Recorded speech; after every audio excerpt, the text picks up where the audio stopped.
Welcome back to Apollo City Comics. I'm Brandon Blocksdorf. And I'm Brandon Moncada. And I'm Alex Batts. And hey, we fucking killed it for doing that first intro for the first time. Yeah. Hello, gentlemen. This is our first time hanging out, all three of us actually, even like in general. So This is our first time. Like, who are you people? Brandon, Alex, Brandon, Alex, Brandon. And because we've all hung out, but just not in the same room doing anything, so we figured, why not? It's the Apollo way, just to figure shit out live and do it, in the moment. That's how we figured out how to draw, how to microdose, and how to do this show. So we might as well keep this trend going. And we're on as we record this, we're on the final hours of the Kickstarter, which is like, I can't thank you all like enough at all. Like, honestly, everyone who's contributed, everyone who's pledged, everyone who's done some last minute stuff. In fact, we just got another one as I just said that. We're at 138 backers at the moment. We're about 250 away from 5K. So you all will know by the time this comes out if we hit that 5K mark, or maybe it was just shy of it, If it was just shy of it, fuck it. But hey, because I thought 3,000 was going to be the impossible goal we got. So hey, I thank you all. Like, this is some cool stuff's coming with it. There's plenty of updates coming out. So if you're listening to this as it comes out, you don't know about these updates yet. But in this next week, I'll be sending out a lot of messages and doing a lot of stuff because I'm finally moving to the new place. Look at this background. I finally set up my podcast stuff. So hey, we can do shows again. I'm so excited. Yes. And I mean, while this anthology wraps up, here we have Mr. Alex Batts running the Cyberpunk anthology. What's the update there, sir? Yeah, so we've got like month and a half-ish left. Submissions for that are open right now. They closed July 10th. So that's good. I haven't checked the submissions in like a week or two.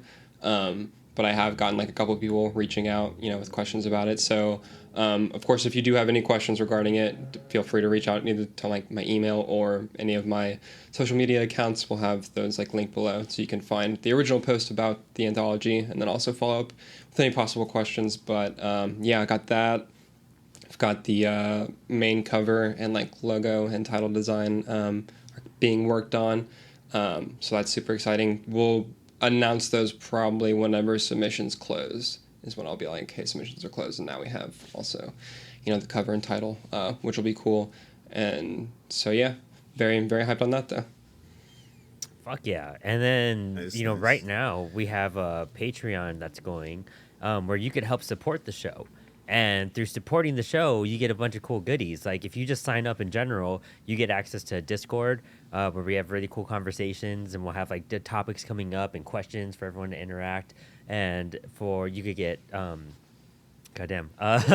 club, Discord, and then you could do if you kind of add up on your tier and do different levels, you get crazy stuff like Apollo Late Night, which will be coming out soon, and you get access to our comics before anyone else digitally. So you'll actually get Teenage Babylon, the 4-page short story that's in the anthology, sent to you pretty soon. And not only with that, but Mr. Brandon Moncada has an announcement regarding work as well. Yeah, so in the background of all the craziness known as life, I've been working on my own comic strip with a good friend of mine all the way over in Poland. We actually met on Reddit. Surprisingly, it worked out. Went through like a line of artists to figure it out. But yeah, we are working on a book called Polterkitten. I call it Ghostly Adventures of a Feline Friend. So you can get first access to that if you subscribe to the Patreon. I'm still working out the exact release date, but Patreon members get plenty of goodies, but one of them being early access to Polterkitten before other people do on like Webtoons or Global Comics or anything like that. So definitely check that out because there's so many benefits you get depending on what tier you like subscribe to. Not to mention, we have an option to like edit books, right? Yeah, our highest tier. So, we have a lot of experience. I curated the anthology and kind of put that together. Alex did the editing on Ray Garza's book, Tank McGregor, Volume 2, which the Kickstarter is still live right now that you guys should all be checking out, The Cosmic Colossus. That's such a wild ride. And Alex did the editing on that whole book. And then Brandon put together all of Polterkitten and worked with his artists. So we all have experience with editing, and we all are trying to grow that. And there's a lot of submissions coming through for the next volume where we've been guiding people through their scripts. We've been guiding them like on advice on art and giving some direction in that point. So at this point, we're offering editing services, and we could work with you on your project to help edit, to help give feedback, to have one-on-ones with us. And even if you just sign up for that tier during the duration of your project, that's kind of all you need. You could switch it around and whatnot too. But that's the cool thing. We will help you find success and network and kind of work some stuff out if you sign up for that $20 a month tier. Yeah, but we also have friendly tiers that are just $1 a month. That's all it takes. And then you can jump in our Discord and get all these updates and have a fun conversation with any one of us.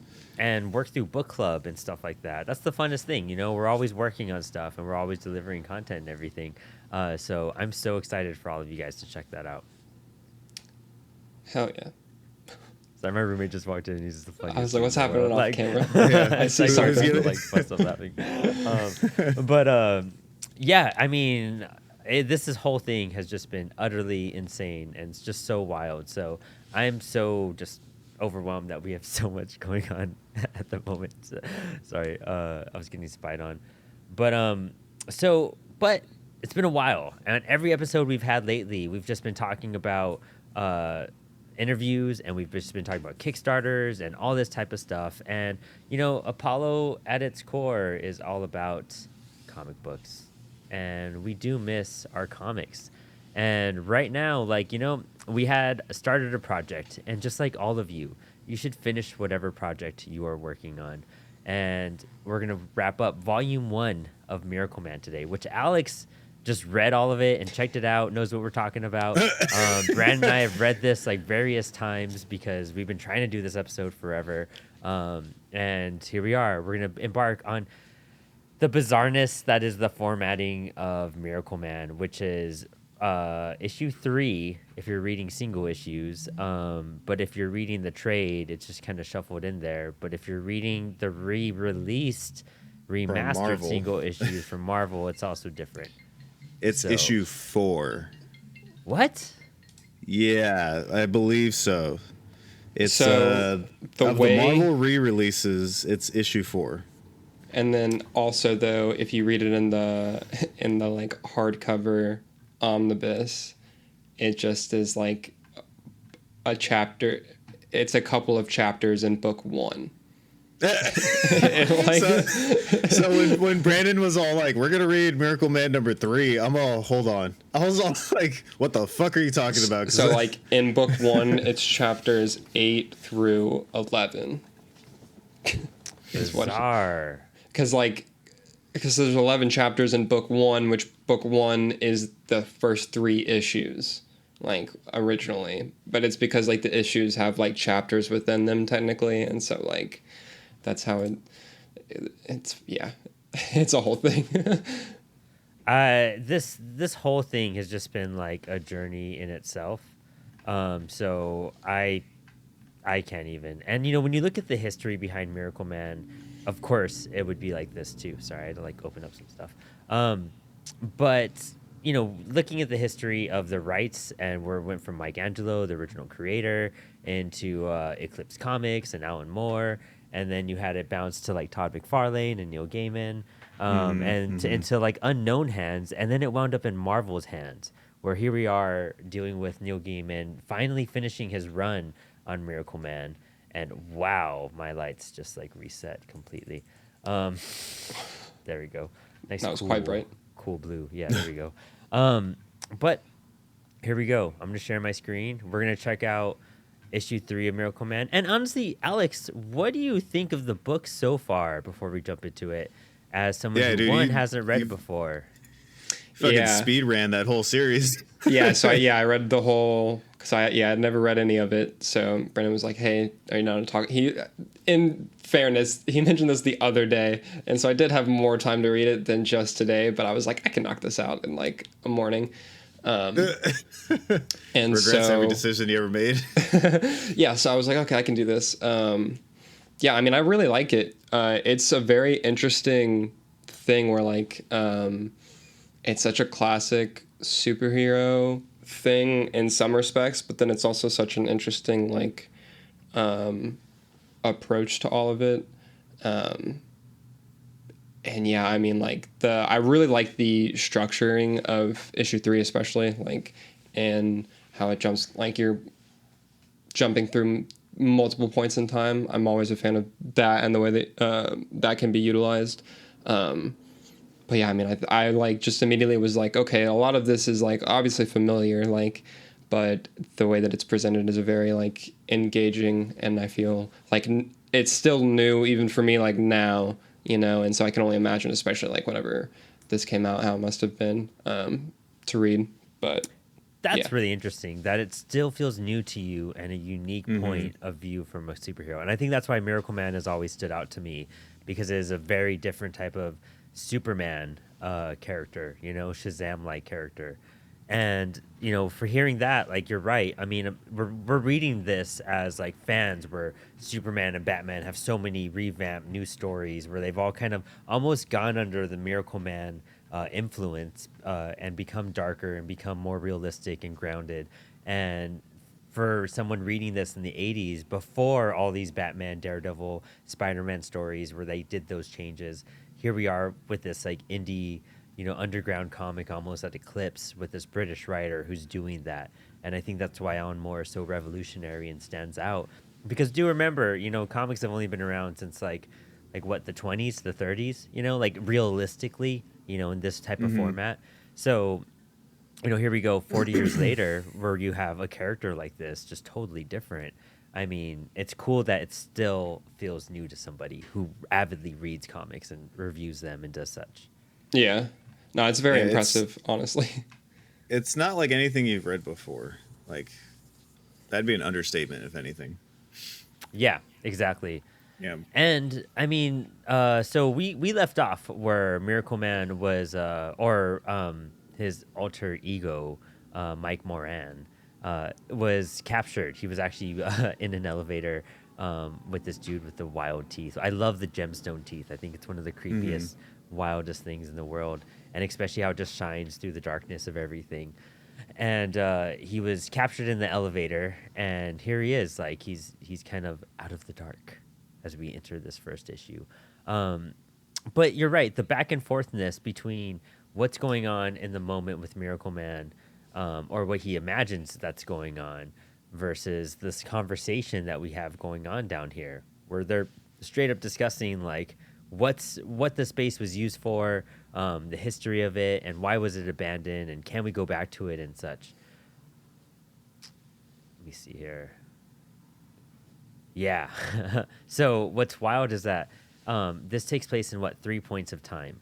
We have Miracleman approaching a base, the people that are in charge of the base discussing stuff right here, and then we have like we go back in time to where Michael Moran was captured. What do you guys remember this guy's name? Oh God, I just reread the issue like literally before we recorded too. Isn't it Mr. Clean? Honestly, I swear. Something like that. It's not No, Mr. Clean. Cream. Mr. Cream, yeah, it was Mr. Cream. I was very close. Yeah. Mr. Clean. Hey man. Ron. I'm gonna see something. Can you guys see the book in full screen now? Yeah. Yeah. Okay, Yeah. cool. I'm gonna try running off this. I can't see you guys, that's why. So yeah, we have the 3 points of time, which is really bizarre because these two moments with him approaching the base and with these people talking, that's taking place right now, basically, in the present. And then this is the flashback. And typically with the flashback, you'd have different coloring, different type of art or something, but you have to really be just a very attentive reader to notice that. Let it also be known that, like, you know, it's no secret, but Alan Moore, this is like his early stuff in his career, right? So he has always been that kind of person that kind of messes with time on his panels. It's no secret in Watchmen, like how Dr. Manhattan is that person that's like everywhere all at once kind of thing. Another early comic of Alan Moore's, I forget the name, but it's like this guy getting thrown off a building. And as he's like falling to the ground, it's showing like different things happening in the building, and that's like each panel. So he's always kind of had this obsession with like everything happening at once on the page. It's that like shuffle deck of time approach, you know? And as a reader, like that's one of the cool things about comics. You could do it in film, of course, too, but like in comics, it has more clarity, I guess. And he knows how to. He's a great writer because he knows how to slow time down in a comic. And if you could slow down time a bit, where this first page feels very rushed, he's getting attacked, there's action going on, and then you come down and you kind of like have to take a breather because you're reading this conversation between Mike Moran and Mr. Clean, and like then you're progressing and launching yourself back into the next action. But this second page, and it's good that the formatting stayed the same too, so you could kind of recognize where the time shifts are. The black and white's a big aspect right here, but this being on your first page, the current time, and the flashback being on page number 2, that helps the reader kind of understand the pacing of it as well. But yeah, he's just like fucking shit up right now. Basically, this whole issue, I really love that. Until now, like the panels with the men discussing like the preparations that they're going to make for his approach, like stays at the same point in each page, and it's always after the preparations have already failed. Like like you've already seen these things not work, and then they're talking about how they're going to do it, and it's like, okay, well, you tried. It's also interesting to see how like how powerful they show Miracleman, but also how easy it is to manipulate his weakness. Because if you remember, for context, before this, I forgot the guy's name was Evelyn Cream. I looked it up. And I was Hey, Evelyn's my neighbor's name. My new neighbor. That's funny as shit. Should be like, hey, what's up, sweet Mr. little black Cream? lady. If you think about it, though, like Mr. Cream, he does this thing where like he catches Miracleman in the elevator because he's like, if you transform, you're gonna kill that baby. And then, kind of like polarizing in its own way, the next issue, it shows how powerful he is still. That's very true. That's right. And just showing the contrast of Miracleman's morale, like how it's like he's still a good person, but he's like almost omnipotent in terms of power. Yeah, beyond all else, I feel like when we get him to really interact with now that he's with like a Marvel universe, I would love to see how he would stand against. They're gonna make him fight some people. You know what I mean? Nah, dude, him and the Sentry fighting, that'd be the shit right there. Oh fuck, dude. Yeah, that's what we need. We need like the powerhouse fight. We're gonna see Miracleman take down the Marvel universe, and then I don't know how he'll ever fit in it, to be honest, but it's gonna be a weird segue into that. You're gonna get that MCU Miracleman at some point. He's just gonna have that one-liner joke, and then you're gonna be like, "Well, there he is." Oh, dude, I never thought about that, but that's very true. Actually, we probably that's definitely gonna happen. Yeah, he looks like a Nick Cage could play him. You know what I'm saying? Well, if you see here, I'm Michael Moran. Dude, that would be amazing. Actually, I could totally see Nick Cage playing fucking Miracleman. But I was gonna say, speaking of which, this is probably the funniest issue of Miracleman you'll read. This first one, or the one we're going into, Inside Story? The one we're going into where he fights Big Ben. Yeah.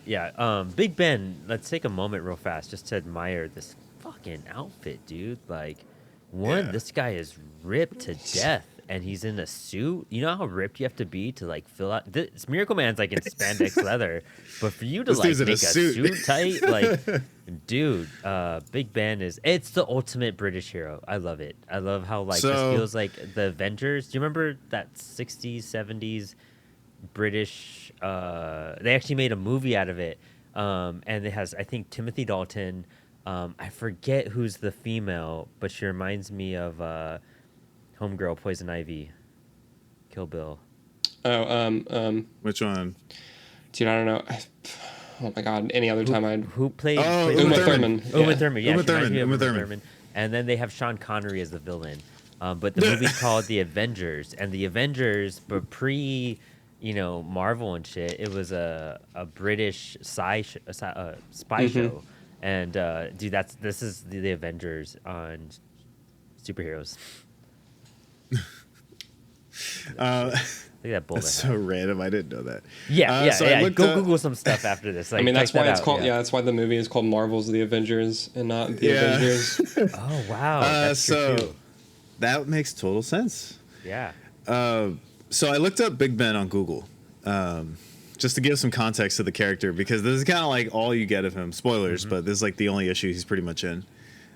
So he is his alias is the British Bulldog, the man with no time for crime. That's right. Yeah. He is, so according to a solo series, and this is quoting britishcomics.fandom.com. According to a solo series, he's an alien shapeshifter who operates on Earth as Lord Benjamin Carterhouse Fortescue, and who, as Big Ben, has a secret headquarters behind the faces of Westminster Clock Tower, reached by a secret elevator behind a grandfather clock in the House of Lords, as well as 2 aides. So he has like 2 assistants or sidekicks or something like Guess that. maybe Like, did they do like a one-shot series of Big Ben? Like on it the says side? solo series here. It says his 2 aides, Tanya, who provides him with intelligence, and Fosdyke, his manservant, and that is literally what it says. And that's all there is. That's literally it. That's his entire description from a solo series. What I'm wondering about is that like he's definitely wearing a onesie. And does he put on 100%. is the dress shirt part of the onesie, or does he have a dress shirt underneath and then he puts on the It's kinda tie like- and then he like soups up into the onesie and zips it He up, has to you know jump what I mean? into it like overalls, he just Yeah. slides right in, Real quick, if you guys could see my camera, let me fucking escape this real fast. But look at the coloring differences again. I love pointing Oh, this out. I was going to point that out because the one that I read, was not the coloring that you've been showing on the screen. Yeah. So I think- again for reiteration, what you guys are seeing are scans because I have the single issues from Eclipse Comics, and they're scans from the original issues. The Marvel reprints, again, like a lot of reprints from Neil Adams and Swamp Thing and shit that we've covered, it's all recolored. And even the new Miracleman stuff, the recent stuff, that's all been recolored as well. Yeah. So like Big Ben's suit, his onesie, his little pajama onesie there, it's like Superman blue in the reprint. Oh, wow. Yeah, it is. Yeah. Not to mention the coloring is like, I think in the reprints the coloring helps a lot because on this second page here, basically, you know how it has like Miracleman's like wife, that's his wife, right? Yeah. Mm-hmm. Like they actually add like different colors and tones to like her entire body. It's not just like a shade of orange. Like her shirt, her sweater, like everything has color to it, and there's layers. It's not just like this one overlaying layer of like a single color tone. Exactly. Yeah, that looks like a screen print more than it does like comic book coloring. And this page is really cool too. Where she's just like she's working on some art stuff. She's drawing some things, working on perspective. And then she's like, the perspective on that chair is wrong. And then she's just like having a meltdown because she's pregnant and she knows it's not Mike Moran's baby. She knows it's Miracleman's baby, which is weird because it's the same person. You know what I mean? So it's like, is that fucked Same up or person, and wrong? they're not. Yeah, exactly. Like, and this caption got me. It's Miracleman's baby. It'll be born with superpowers. No, it'll be born with no arms, or eyes, and just a horrible screaming mouth that dribbles blood and pus. And she's just like having a meltdown. And then we switch over to Miracleman just fucking fighting Big Ben with like all his Wailing on might. him. Yeah, let me switch this page. So I turned my page in front of me. Let me point out one real quick thing. The one thing they changed that I don't know what difference it makes is the caption boxes. They're all the same color in the reprint, but in your scans, they're all different colors. Which is Yeah. weird considering it's all the same dialogue. That's what I was gonna say. It's all the same dialogue, so I feel like that was It's- just something that they were experimenting. Oh wait, we're gonna say Alex. I would say that most of the time it would probably be because of the background colors that the boxes are going over. For printing purposes, you would want to make it to where, so like for instance, the one on the left page that's on screen now, like the orange and yellow boxes, like if the one on top or if the one on the bottom was the same color as the one on top, it would blend in with the ground that he's standing on too much. So like The that would- contrast. I would assume that it was just like a practical thing. And yeah, and clearly when they put it back in the reprinting, they're like, for clarity, so we don't mess up people thinking it's more various people talking. Let's just make it all one color. Mm-hmm. And the coloring on the reprint on the second page, I feel like, again, recoloring can actually hurt a comic sometimes, but this is like you were saying, a very positive one, because it's hard to really see what's going on in this one. Even like this middle panel right here, it's really hard to distinguish that Mr. Cream is over here. Mr. Clear? God damn it. He now has 3 names. Mr. Clean, Cream, Clear. And the writing up here, it's way clearer in the reprint too. Mm-hmm. But on the side, it's kind of cool because the last issue, it shows Miracleman going through the defenses, and this one it shows Evelyn just walking through it, and not Evelyn, that's Mr. Big, my bad. Or Big Ben. And Just mixing up all the names. I suck at names, and everyone who listens to the show knows it. I'm so bad at them. I need to work on that shit. But fucking Mr. Cream, we're gonna call him fucking Smiley because his teeth. Yeah. But he's going through the wreckage that Mr. Miracle or Miracleman has left behind. Fuck all these names. One thing I wanted to point out, I think this is Miracleman. In terms of dialogue, I think this is also his best dialogue. And that might be a hot take because the Neil Gaiman stuff is really good too. I just finished reading issue 4 or 5 last night. But what I love about this is like this is a weird thing to say. It doesn't feel like Alan Moore in a weird way. It doesn't feel like what Alan Moore is known for, if that makes sense. Like, this feels like Swamp Thing Alan Moore writing. Yeah, definitely. So what do you mean? What do you mean by that? So Alan Moore does this thing when he writes. We've always talked about this. How he's always just like things get sexual and things get tense or whatever. He tries to make things seem really like intense in this weird sexual kind of light. And when you read like this page where he's like, "I wish I knew who he was. I wish he'd stop hitting me." It's like he creates like this inner dialogue that kind of reminds me of like how Swamp Thing used to talk about Abby. It's just like this like contemplating to himself and just like really like introspective, almost very personal exposure of a dialogue. I feel like since this is a lot of my Miracleman was one of my first Alan Moore books I read. And that's why he stood out to me so much, was that he has this like romantic Victorian like philosophical way of speaking and analyzing and approaching, and as he like grew over the years, then things got more sexual and violent, where this was a lot of more contemplative stuff. So I know what you mean, like especially when you get to the Lovecraft shit that we'll cover soon. Dude, a girl gets raped very vividly by like a Lovecraftian monster, and it just like damaged me for life because it's like one of those most like Alan Moore puts rape in every book after this. You know what I mean? At least they had sex in this book and Miracleman didn't rape her. But I bet if he wrote this book like 10 years later, he would have had Miracleman rape her. It would have been a lot more intense. Like that's the best way I could describe it is before he got into his like Alan Moore ways, like the way Miracleman talks in this, and again Swamp Thing is another perfect example of like really good early Alan Moore, which we've totally covered before. It's just a different type of character.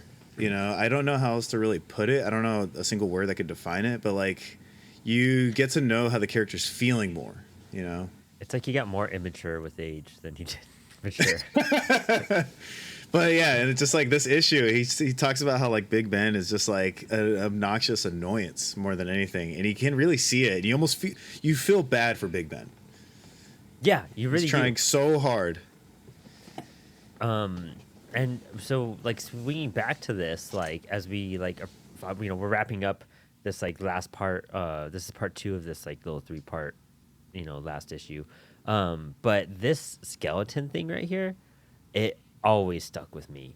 And then going back, I love, we mentioned this part 1, but that 50s vibe that we got that brings us, the golden age vibe into the 80s, like modern stuff. I love that jump because of the horror between it, where he looks all bright and shiny in that one screen in the corner, and then you have this mutilated skeleton. And right when I saw the skeleton, I thought that was, is it Young Miracleman? or is it Kid Miracleman? Yeah, young It's Miracleman. young Miracleman, because Kid Miracleman is the youngest, and he's the one who He's the bad guy. Yeah, who Okay, is yeah. the fucking worst person. Wait till we get to issue 15, dude. That's whew. But I thought, because in the first issue, I think it shows him like spreading apart, and it shows him like the two versions of himself splitting apart, and that's how he died. And then you could see that's kind of what's happening to the skeleton right here. Mm-hmm. Love that shit. That early foreshadowing. Yeah, straight up. Oh, and here it is. It pops up right here. Yeah, Yeah, that's his body. dude, that's so wild. Oh yeah, wicked, bro. That's insane. That's so fucking gross. But here it is. This is Zarathustra. Zarathustra. Zarathustra. I can't ever talk either on this show. I actually bought this book that spoke Zarathustra because of Miracleman, and that's Really? why I read it, and that's why I took philosophy. Just like Grant Morrison's X-Men is why I took anthropology. Yeah, this stuff like opened doors for me, and I was like right at the right time in community college to be reading this type of crap and exploring classes. You know what I mean? But I love how it's like now a report of like the damage that's happened. Like it's now just kind of like talking about what's happening with Big Ben, and like the step by step, like 3:56 a.m. like and it talks about him like destroying the computer and going mad crazy because everything was okay. And if you notice, they entered the base. That's how this ended, and then they walk into it and they're like, "Great God." And then all of a sudden, the next time you see Miracleman, he's destroying the base. And you're like, why? What's here? What is going to be revealed? And the revelation, I feel like, was one of the most brilliant ways to change a character and give, like, a cause and purpose. Like, he was just a fucking experiment, and it was all just a dream, which is really cool, a dream of flying. The title of the first issue, that's what it was. It was literally a dream to them, because just like Big Ben, we find out Big Ben's kind of like mind fucked the same way as Miracleman was, seeing a different reality around them as they go do different things. Actually, Alex, when you first read this, what was your assumption that like Miracleman's origin was? Well, I mean, I didn't know. I just like you went in blind, right? Like yeah, no I idea. I didn't know anything about Miracleman before this. I mean, I just took like what the book was telling me at each turn. At like it's because like I read there's a prologue thing that I read that was like, I'm assuming like some really old, like some of the older like Miracleman stuff. But like so I like read that and was just like, okay, he's just like as similar to the Shazam family, I guess, and like he gets his powers from whatever thing. And so I was like, okay. And then, yeah, I think that this is super interesting because this is such a very clear, like, conversation in the difference of comics and like the outlook on superheroes from like the golden age to the 80s, and like this whole book really is like that also. Like whenever he's in the earlier issues talking to I'm blanking on her name now, Evelyn, right? Is that his wife? But like anyways, whenever he's I talking, forgot his wife's name. whenever he's Evelyn was Mr. Cream. oh right, what is his wife's name then? Lisa, is that it? Something. We stuck look your it up. names. You're good. Yeah. But anyway, whenever he's talking to her and she's like laughing at him about it, talking about how ridiculous it is, and he's like, yeah, but it just made sense then, and it's a very earnest like point about how people thought about comics and superheroes and stuff, like, and how the times changed, and like this book is a reflection of like, well, no, that couldn't have been the explanation for these like crazy things. Like it needs to be something more like grounded in what we deem as like, oh, this is way more it's way more plausible somehow, which I think is hilarious, like for us to be like, oh, he was the result of a science experiment where they like literally took cellular tissue from this visitor and like made another body and were able to transfer consciousness into that, and like it's two people, that's one thing. But the fact that we're like, no, like this is a grounded thing and makes more sense, I think is a super interesting thing. And the book like, I think them being like right next to each other, like they're both equally ridiculous. I just think that like it's an interesting perspective on like how our views on that like changed as time went on. It's crazy how like the more gritty, almost like fucked up origin story is, the more believable one. Yeah, like it says so much that we're like, oh, we can't, the simple like just fantasy angle, we're like, oh, well, that just sounds silly. Like, then you're like, okay, well, here's all these details in this super ridiculous thing, but it's like terrible. And we're like, okay, but I believe that though. Like, The man Yeah. suffered, so that's got to be the origin story. yeah, Yeah, that's the cool thing about it too, and we'll see like how Big Ben sees reality too right now, and that's where it all becomes clear too. I love how we're given two examples in this book of like how this can affect somebody and why they act the way they do when they're not seeing what's the true reality in front of them. But this just makes him crack. He just realizes it was all sham, it was all fake, and it was like gifted powers from some aliens that they come across, which we'll be talking about too. Those were all stories in like the A1 comics and things like that. I don't think I have one of those handy by me to show you guys, but there was like a small publication back then, and it's in the back of my book, so we'll discuss to see if that's in the back of your guys' copies too, so we could go over that more, because it's spread out differently in Brandon's copies. I know that for a fact. But we'll get there. Thanks, Marvel. Yeah, thanks, Marvel, for those. And we find out that like the scientist behind all of it, Gargunza, and he is totally a ripoff of who's the evil guy in Shazam? Who's the bad guy?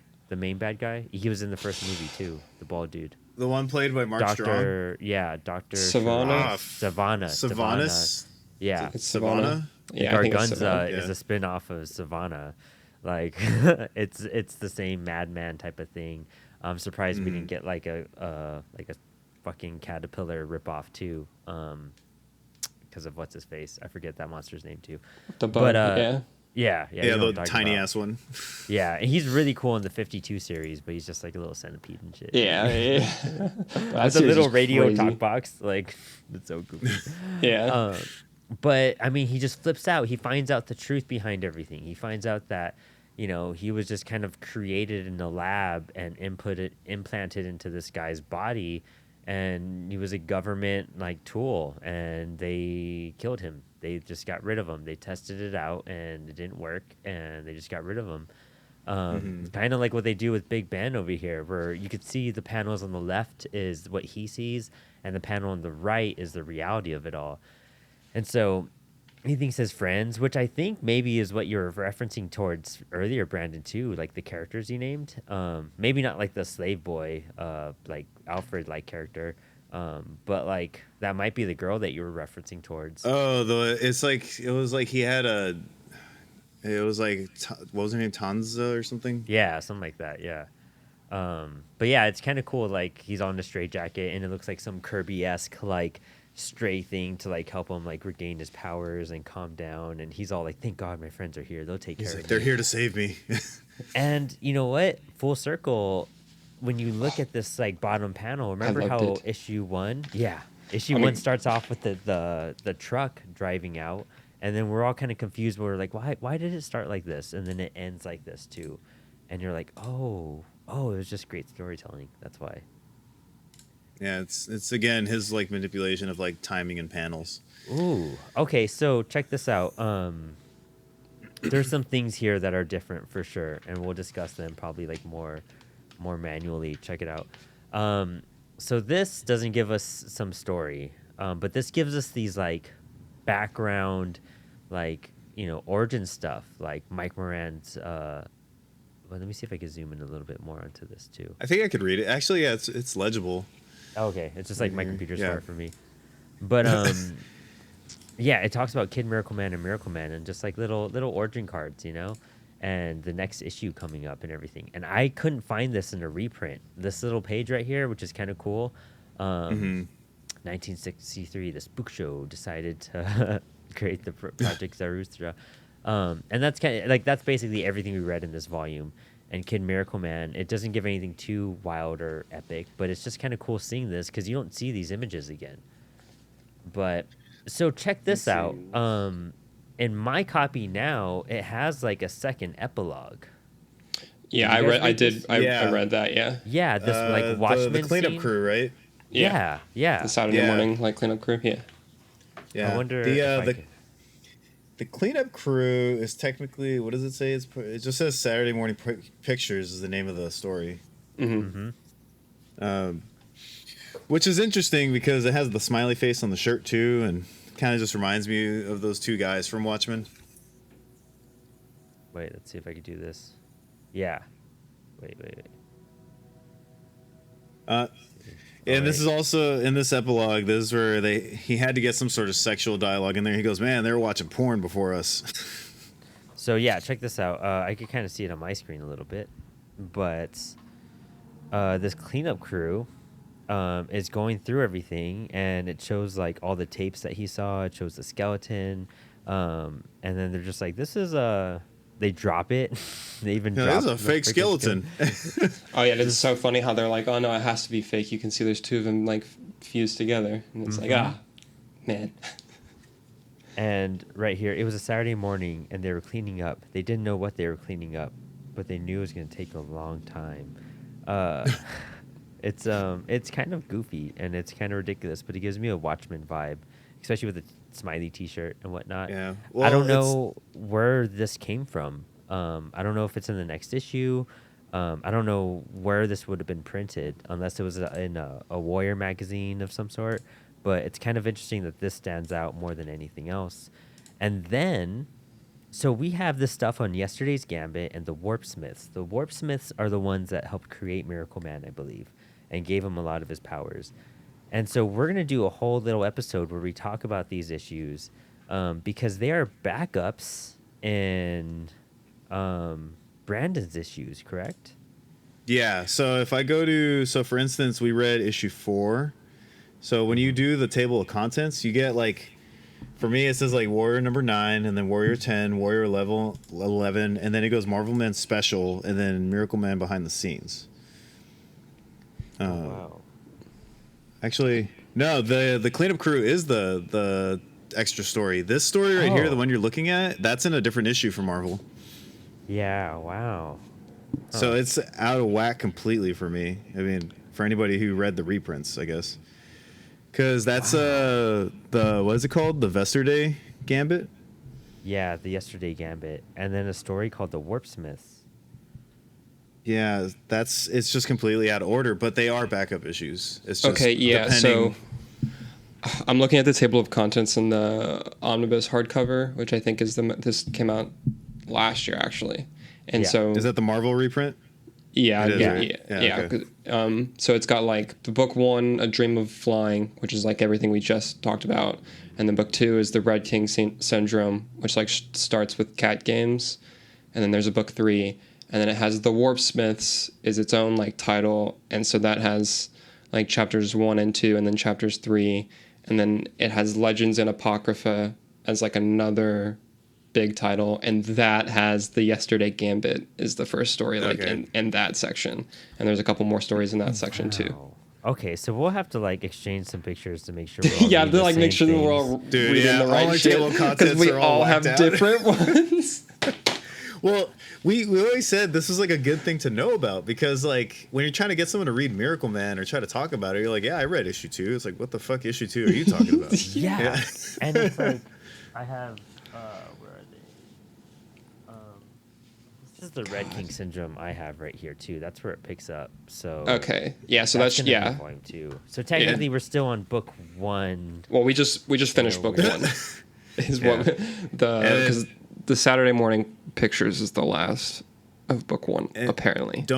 And also you can't forget that like it gets even more whacked out with the way they date things because when you get to the Neil Gaiman stuff, you get to the gold and silver and I always forget the last one. Brandon always remembers. The Dark Bronze? Age. Oh, is it Dark not? Age, yeah.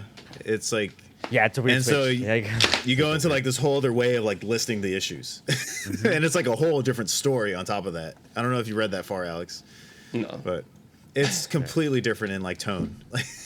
Interesting. Yeah, it's really fun.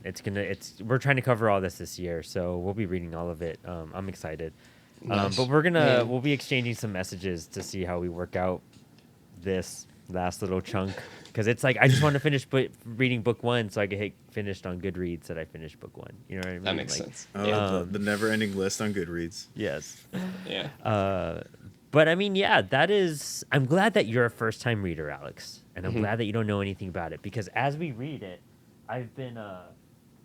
I'm actually reading the Miracleman Companion at the same time, and this has interviews with Alex Ross too. Actually, Alan Moore. Because remember, Alex Ross is in here because Miracleman. I don't know if you heard that Kingdom Come episode we had, but Miracleman influenced issue 15 of Miracleman influenced Kingdom Come, the final battle between Shazam and Superman. And so there's a lot that happens that mimics Miracleman 15. And when we did Kingdom Come, we were like, we need to build up to this and give some explanation behind it all. So this is all just a giant Kingdom Come retrospective. This is just a prequel for Kingdom Come, is what you're telling me. And then we'll be doing the Kingdom Come probably novelization for book club too. So I just got that recently. I didn't know that existed. That is a novelization? Yeah, check this out. I got it right after we did that episode. Dude, okay, I'm sorry. How? Like, one of the whole things with Kingdom Come is the fact that it's that art. Yeah, I know, right? It's an Alex Ross drawn book. At least he did the cover. Yeah, and it's actually so fully random. like they worked with Mark Waid and Alex as they did it. So crazy. And there's a lot of Alex's Ross artwork in here. That's pretty gnarly. Yeah, so I'm very curious adding more about books for me to buy, dude. I can't do that. He's like, So I gotta buy Miracleman. This is what you signed up for. Insane. Yeah, I can't tell you the amount of money I've spent on like renting and buying movies for us to do the commentaries. Yeah. Incredible. Yeah, and so coming up on Apollo City Comics, you could find us doing Punisher Warzone commentary because one, we owe you, and then Homesize just died. So Yeah, that I was think it's very sad. And I know we're gonna fucking bash this movie because it really is bad. But I mean, all respect to him and his art and what he did and like everything, you know. And then besides that, we have Ray Garza coming up to talk about Tank McGregor in the next week or so. And we'll be talking about Cosmic Colossus and his Kickstarter that's coming up. And other than that, I think we'll be lining up a lot more comics and movies, and we'll get you a fuck ton of new content in the next coming weeks because the Kickstarter's wrapped. We're doing other projects, but you know what? We'll be back to weekly recording and weekly episodes because you know what? We all miss it, and we just want to hang and talk comics with y'all. Hell yeah. Yeah, Oh, yeah. That's the best part. Well, gentlemen, thanks for hanging. Oh yeah. Thanks for having me.